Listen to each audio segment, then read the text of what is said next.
지금 방송을 듣고 계신 당신의 방 벽에 걸려있는 세계 지도나 아니면 스마트폰 구글 맵을 머릿속에 한번 떠올려 보세요. 네.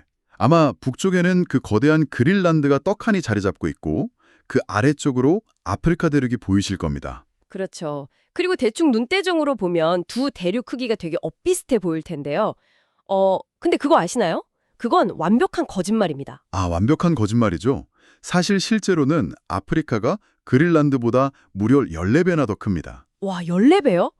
그러니까 우리는 평생 동안 약간 어떤 특정 목적을 위해서 수학적으로 치밀하게 조작된 왜곡된 세상의 이미지를 막 불변의 진리처럼 믿고 자란 셈이네요. 맞습니다. 우리가 너무나 당연하게 여기는 그 시각적 구도, 그 대개 유럽이나 아메리카 대륙이 한가운데 있는 그 지도는 절대 객관적인 지구의 모습이 아니거든요. 그저 누군가가 선택한 하나의 관점일 뿐이죠. 바로 그 점이 오늘 우리가 파헤쳐본 주제입니다. 오늘 이 자리에 모아둔 자료들은 무슨 단순한 지리교과서가 아닙니다. 네, 측지학의 물리적 데이터부터 공간 컴퓨팅 개념, 그리고 중심축이 완전히 다르게 설정된 여러 장의 세계 지도와 지정학적 분석 노트들이죠. 맞아요. 그래서 오늘 이 심층 탐구의 미션은 단순히 지도를 한번 돌려보자 이게 아니고요. 지도의 중심을 어디에 두느냐에 따라서 우리가 세상을 바라보는 인식, 즉 그 지정학적 프레임이 어떻게 송두리째 뒤집히는지 확인하는 겁니다. 그러니까 지도는 세상을 반영하는 거울이 아니라 세상을 설계하는 총사진에 가까운 거죠. 네네. 그래서 만약 지금 이 방송을 듣고 계신 당신이 이 거대한 세계 속에서 스스로를 주류가 아닌 변두리에 있다고 느낀 적이 있다면 오늘 탐구가 끝날 때쯤엔 그 위치 감각이 완전히 새로워질 거라고 약속드립니다. 오늘 우리는 그 수학과 물리학이라는 기초에서 출발해서요. 글로벌 패권 전략, 물류의 흐름, 그리고 우리 내면의 심리적 지용도까지 완전히 해체하고 재조립해 볼 겁니다. 좋습니다. 자, 그럼 기초부터 한번 짚고 넘어가 보죠. 지도의 중심을 바꾼다는 이 거대한 이야기를 하려면 애초에 지도를 평면에 그리는 것 자체가 왜 물리적으로 불가능한 미션인지부터 이해해야 할 것 같은데요. 네, 가장 먼저 마주해야 하는 장벽이 바로 지구라는 행성의 물리적 현실입니다. 우리는 흔히 지구를 아주 매끄럽고 완벽한 둥근 공이라고 상상하잖아요. 그렇죠. 우주에서 찍은 사진 보면 되게 동그랗고 예쁘니까요. 하지만 실제 지구는 자전축을 중심으로 돌면서 발생하는 그 원심력 때문에 적도 부분이 살짝 더 부풀어 오른 오브레이트 스페로이드, 그러니까 회전 타원체 형태를 띠고 있습니다. 분석 자료들에 등장하는 WGS84 모델이 바로 이걸 수치화한 거고요. 아, 약간 위아래가 눌린 찐빵 같은 거네요. 게다가 표면 역시 매끄럽지 않잖아요. 산맥이나 해구 같은 주형의 높이낮이도 있고요. 맞습니다. 지형의 높낮이도 문제지만 사실 더 근본적인 건 중력의 불균형이에요. 중력이요? 중력은 지구 어디나 다 비슷한 거 아닌가요? 지구 내부의 밀도가 곳곳마다 다르기 때문에 어떤 곳은 중력이 더 강하게 작용하고 어떤 곳은 더 약하게 작용하거든요. 그런데 물은 중력이 강한 곳으로 끌려가려는 성질이 있죠. 아, 그러니까 바닷물이 한쪽으로 미세하게 더 쏠릴 수 있다는 거군요. 정확합니다. 그래서 바람이나 해류 영향을 다 빼고 순수하게 중력만으로 바다 표면을 측정해보면 해수면 자체가 굉장히 울퉁불퉁해요. 이 가상의 표면을 지오이드라고 부르거든요. 지오이드. 결국 지구는 완벽한 구형도 아니고 표면 기준점마저 제각각인 되게 복잡한 덩어리라는 거네요. 네. 그러니까 이 울퉁불퉁하고 적도가 뚱뚱한 3차원 입체 덩어리를 2차원 평평한 종이 위에 모순 없이 그려내야 한다는 거죠. 와, 이거 비유하자면 그 귤 껍질을 절대 찢지 않고 평평한 탁자 위에 완벽하게 펴보려는 시도랑 똑같네요. 어딘가를 누르면 다른 어딘가는 무조건 찢어지거나 심하게 늘어날 수밖에 없잖아요. 네네, 아주 정확한 비유입니다. 그 귤 껍질을 평면에 펼치기 위해 인간이 동원한 해결책이 바로 수학적 투영법인 거고요. 아, 3차원 곡면의 점들을 2차원 평면 격자로 변환하는 기하학적 과정이군요. 그렇죠. 그래서 지도의 중심을 바꾼다는 건 단순히 완성된 지도를 옆으로 쓱 미는 게 아닙니다. 수학적인 회전 행렬을 사용해서 구면 좌표계 절체의 기준축을 통째로 재계산해야 하는 엄청난 작업인 거죠. 그 자료 보니까 수학적 변환 이야기할 때 대권이라는 개념이 엄청 강조되더라고요. 대권이 정확히 뭔가요? 우리가 흔히 지도에서 자, 대구측 긋는 그 직선이랑은 다른 거죠? 완전히 다릅니다. 평면 지도 위에서는 두 점을 연결한 직선이 가장 짧은 거리처럼 보이잖아요. 하지만 3차원 둥근 지구 표면에서는 다릅니다. 아, 지구가 둥그니까요. 네. 지구 중심을 통과하는 평면으로 지구를 딱 잘랐을 때 그 표면에 생기는 가장 큰 원이 있거든요. 그 원의 호를 따라가는 경로가 실제로는 가장 짧은 최단거리입니다. 이걸 대권이라고 불러요. 아하, 그래서 우리가 해외로 나갈 때 비행기 좌석악 표면 보면 비행 경로가 직선이 아니라 위쪽으로 둥글게 휘어진 포물선처럼 나오는 거군요. 네, 맞습니다. 평면 지도상으로는 북쪽으로 멀리 돌아가는 것 같지만 실제 3차원 지구에서는 그게 가장 빠른 지름길이었던 거죠. 수학 공식으로는 코사인과 사인 함수가 막 들어간 아주 복잡한 계산이 필요합니다. 와, 이거 진짜 신기하네요. 근데 이 대권 원리가 그냥 민간 항공기 경로에만 쓰이는 건 아니죠. 그럼요. 바다 밑을 가로지르는 대륙간 해저 광케이블 설치할 때 수천억 원 비용을 아끼기 위한 기준선이 되기도 하고요. 무엇보다 대륙간 탄도미사일, 즉 ICBM의 타격 궤적과 사거리를 계산하는 군사적 핵심 원리입니다. 미사일 궤적이요? 네, 지구 곡률과 대권을 정확히 계산하지 않으면 미사일은 목표물을 수백 킬로미터나 빗나가게 되거든요. 오, 결국 3차원의 진실과 2차원 거짓말 사이의 괴리네요. 다시 귤껍질 비유로 돌아가 보면 찢어지거나 늘어나는 걸 수학적으로 피할 수 없다면 지도 제작자는 어딘가를 포기해야만 한다는 거잖아요. 그렇죠. 무엇을 포기하고 무엇을 살릴 것인가? 그 선택이 바로 세계관을 결정짓는 지도학의 딜레마입니다. 그 선택에 따라 세상 모습이 조작되는 거군요. 네, 어떤 투영법을 선택하냐에 따라 세상이 의도적으로 조작되죠. 그중에서 인류 역사상 가장 성공적인 조작이자 우리가 오프닝에서 언급했던 그 지도가 바로 16세기에 등장한 메르카토르 도법입니다. 아, 우리가 아프리카랑 그린랜드 크기가 똑같다고 착각하게 만든 그 주범 말이군요. 대체 메르카토르는 무슨 생각으로 지도를 그렇게 극단적으로 왜곡시킨 건가요? 여기서 매력적인 부분은 메르카토르의 목적이 면적을 정확히 보여주는 게 아니었다는 겁니다. 그의 지도는 16세기 대항해 시대 선원들을 위한 일종의 아날로그 위성 항법 장치, 즉 GPS였거든요. 아, 바다 한가운데서 길을 안 잃으려고요? 맞아요. 나무배를 타고 항해할 때 제일 중요한 건 방향입니다. 지구본을 보면 경도선들이 북극과 남극을 향해 한 점으로 모여들잖아요. 네네, 세로선들이 위아래로 모이죠. 평행하게 쫙 펴버렸습니다. 수학적으로 자연 로그와 탄젠트 함수를 써서요. 잠깐만요. 경도선들을 수직 평행선으로 만들었다고요? 그럼 위쪽으로 갈수록 가로 간격이 억지로 막 벌어지잖아요. 그렇죠. 가로 방향이 억지로 벌어졌으니 그 비율을 맞추기 위해 세로 방향인 위도선들의 간격도 북극으로 갈수록 수학적으로 무한히 늘려버린 겁니다. 와, 그러니까 면적이 엉망진창이 된 거군요. 대신 선원들은 뭘 얻은 거죠? 엄청난 편의를 얻었죠. 지도 위에 출발지와 목적지를 잇는 직선을 하나 긋고 그 선과 경도선이 이루는 각도대로 나침반만 고정하면 무조건 목적지에 도달할 수 있었거든요. 항해술에 있어서는 엄청난 혁명이었습니다. 와, 항해사들에겐 진짜 기적 같은 지도였겠네요. 하지만 대가가 너무 컸어요. 고위도에 있는 땅들이 무지막지하게 늘어났으니까요. 네, 바로 그 지점입니다. 아니, 그럼 우리가 어릴 때 교실에서 매일 보던 게 메르카토르 지도가 사실상 특정 국가들을 더 크고 중요해 보이게 만드는 착시를 일으켰다는 거잖아요. 고위도에 위치한 북반구, 특히 유럽과 북미 국가들 면적이 엄청 커지니까 은연중에 그들의 우월성을 시각적으로 정당화한 거 아닌가요? 그 점을 지적해 주시니 핵심에 딱 다가가는군요. 지도학에서 완벽한 객관성이란 환상입니다. 메르카토르 지도는 면적 왜곡을 감수했지만 결과적으로 유럽이 세계의 중심이자 거대한 대륙으로 보이게 만들었죠. 진짜 심리적 지배의 도구였네요. 왜 우리는 아직도 그 왜곡된 지도를 기본으로 생각하는 건지 좀 배신감마저 듭니다. 이 시각적 각인이 수백 년 동안 사람들의 무의식 속에 유럽 중심적 세계관을 깊게 뿌리내리게 한 거거든요. 와, 정말 소름 돋는 통찰이네요. 그럼 메르카토르 말고 다른 목적을 위해 다른 방식으로 귤껍질을 늘린 투영법들도 자료에 있나요? 물론입니다. 예를 들어 정거리 방해도법이라는 게 있어요. 특정한 한 점을 중심에 놓고 그 중심으로부터 뻗어나가는 모든 방향의 거리를 정확하게 보여주는 도법이죠. 거리가 정확하다고요? 그럼 모양은요? 외곽으로 갈수록 대륙 모양은 기괴하게 찌그러집니다.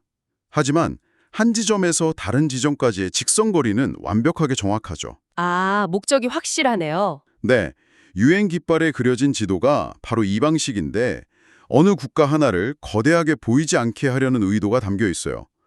또 군사 레이더망이나 항공 노선 분석할 때 아주 유리하죠. 다른 방식도 있나요? 네, 몰바이데 도법이라는 것도 있습니다.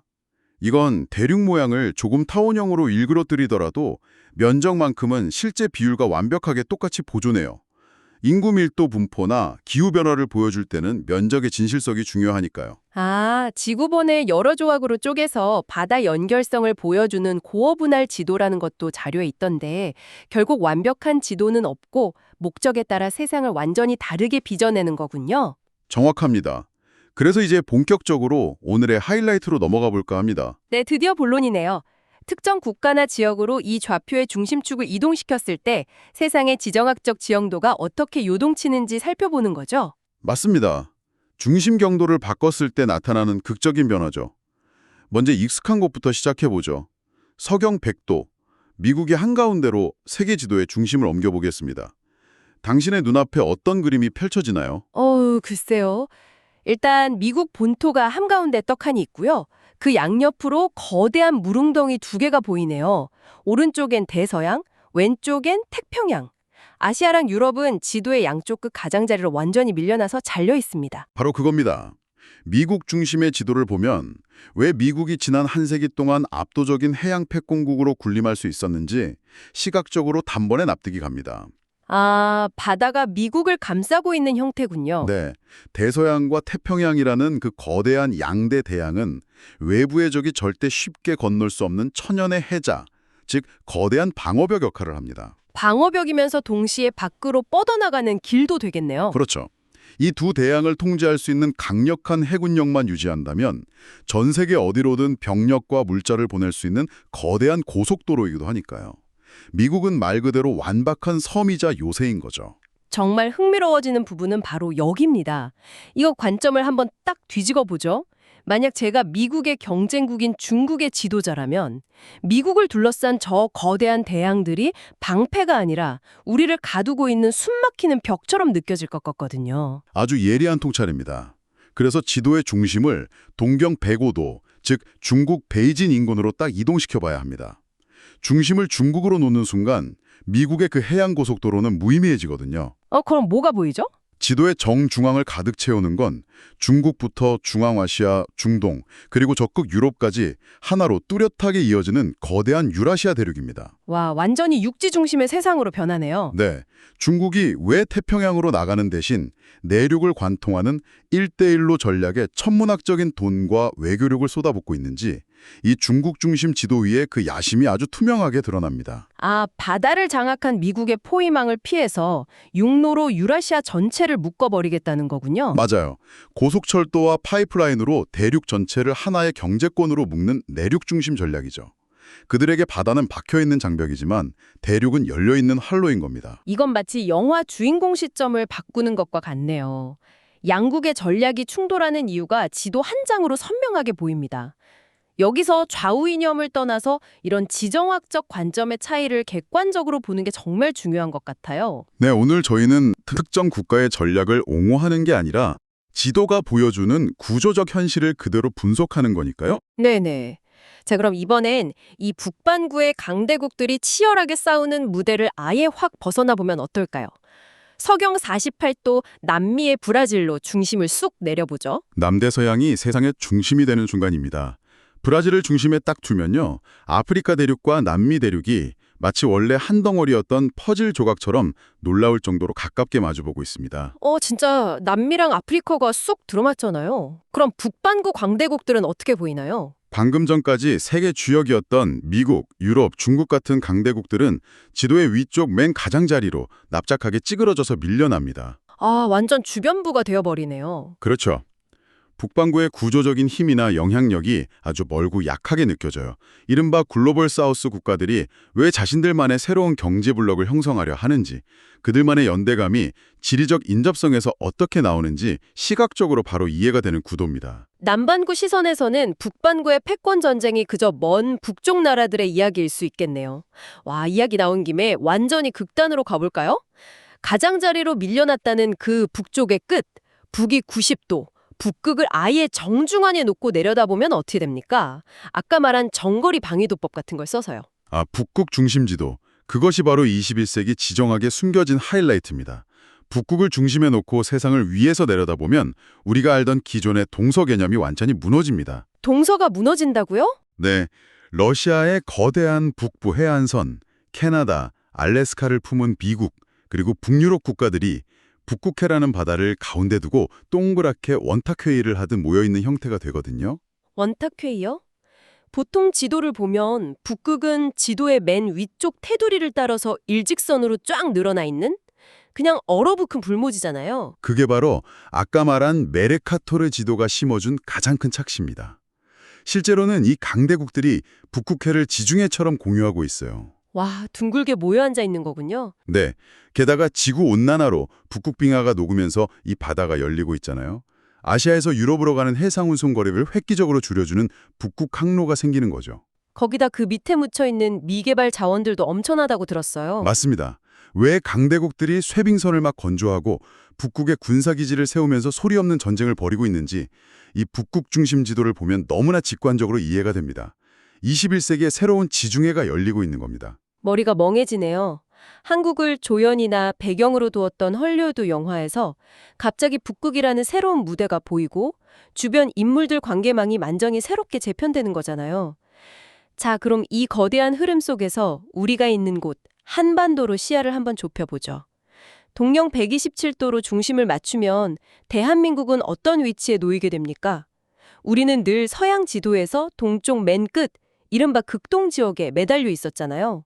카메라를 동경 127도로 돌리는 순간 한국은 더 이상 먼 동쪽이 아닙니다. 유럽은 지도의 가장 왼쪽 끝으로 사라지고 미국은 태평양 건너 우측에 딱 자리하죠. 네네, 그럼 한국은 정중앙이 되겠네요. 그렇죠. 그 한가운데에 놓인 한국은 해양 세력인 미국과 일본, 대륙 세력인 중국과 러시아가 팽팽하게 맞붙는 인도태평양의 가장 핵심적인 척추신경으로 부상합니다. 척추신경이요. 표현이 엄청 강렬한데요. 뿐만 아니라 조금 전 말씀드린 그 새로운 지중해, 북극해와도 유라시아 대륙 끝자락을 통해 가장 빠르게 연결되는 관문의 위치에 서게 됩니다. 단절된 반도가 아니라 대양과 대륙, 그리고 미래의 북극 항로까지 연결하는 거대한 교차로가 되는 거죠. 와, 대단하네요. 중심을 어디에 두느냐에 따라 국가 운명에 대한 해석 자체가 달라지는군요. 그런데 궁금한 게 있어요. 이런 복잡한 3D 변환과 재배치 작업, 과거 지도학자들은 평생을 바쳐서 삼각함수랑 씨름하며 손으로 그렸을 텐데 오늘날에는 이 모든 게 어떻게 이렇게 쉽게 가능한 건가요? 과거에는 한 장의 새로운 지도를 그리기 위해 천재적인 수학자들의 뼈를 깎는 노력이 필요했죠. 하지만 지금은 공간 컴퓨팅과 디지털 지구본의 시대잖아요. 컴퓨터가 다 해주는 시대라는 거군요. 네, 현대의 지리정보 시스템, QGIS나 ArcGIS 같은 소프트웨어는 애초에 3차원의 둥근 지구 데이터를 통째로 메모리에 품고 있습니다. 2차원 그림을 저장하는 게 아니라 3차원 지구 데이터 자체를 그냥 들고 있다는 거네요. 정확합니다. 그래서 사용자가 프로그래밍 환경에서 예를 들어 파이썬의 카토피나 지오판다스 같은 라이브러리를 써서요. 네네. 센트럴 롱지튜드는 127, 그러니까 중심 경도를 뜻하는 변수값 딱 하나만 자기가 원하는 위도나 경도로 수정해주면 끝납니다. 코드 한 줄이면 된다고요? 네, 단 한 줄의 코드면 소프트웨어가 수백만 개의 공간 데이터를 실시간으로 재계산해서 수초 만에 새로운 중심의 지도를 화면에 뚝딱 렌더링해냅니다. 수학적 고통은 인공지능과 컴퓨터가 대신하고 인간은 오직 어디를 중심으로 볼 것인가, 이 철학적 관점에 설정만 하면 되는 시대가 온 거죠. 와, 이거 진짜 큰 의미가 있네요. 한번 생각해 보세요. 과거에는 지도의 중심을 결정할 권력이 가장 강력한 해군력을 가진 제국이나 최고의 지도 제작자를 거느린 강대국에게만 독점되어 있었잖아요. 맞습니다. 권력자들의 전유물이었죠. 하지만 이제는 키보드 위 숫자 하나 바꾸는 것만으로 수백 년 된 메르카토르의 프레임을 단번에 깨버릴 수 있다는 거잖아요.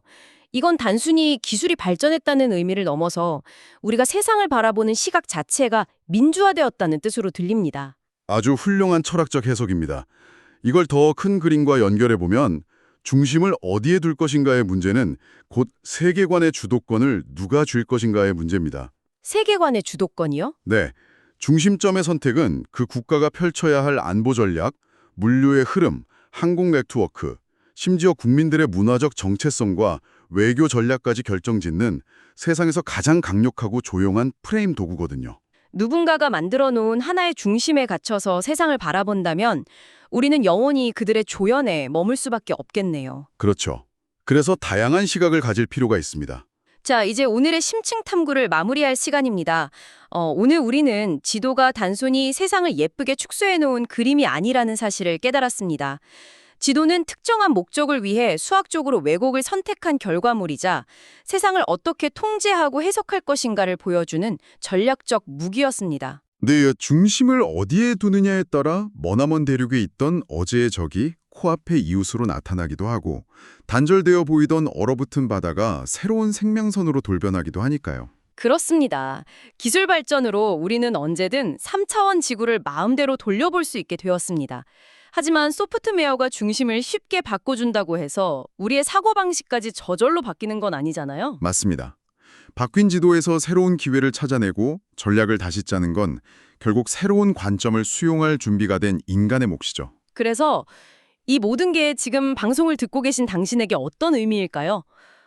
당신이 뉴스를 읽거나 글로벌 이슈를 이해하려 할 때 어쩌면 무의식적으로 누군가가 이미 중심에 떡하니 놓아둔 그들만의 낡은 지도 안에서만 세상을 바라보고 있었던 것은 아닌지 되돌아봐야 합니다.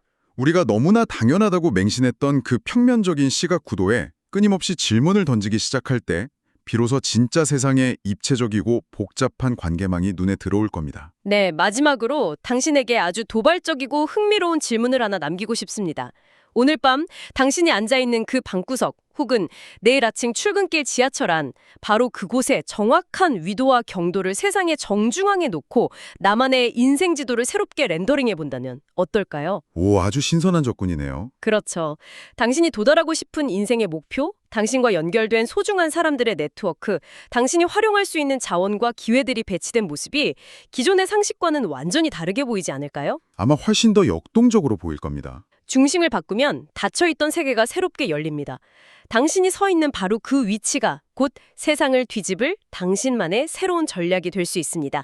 지금까지 여러분의 관점을 넓혀드리는 시간, 심층 탐구였습니다.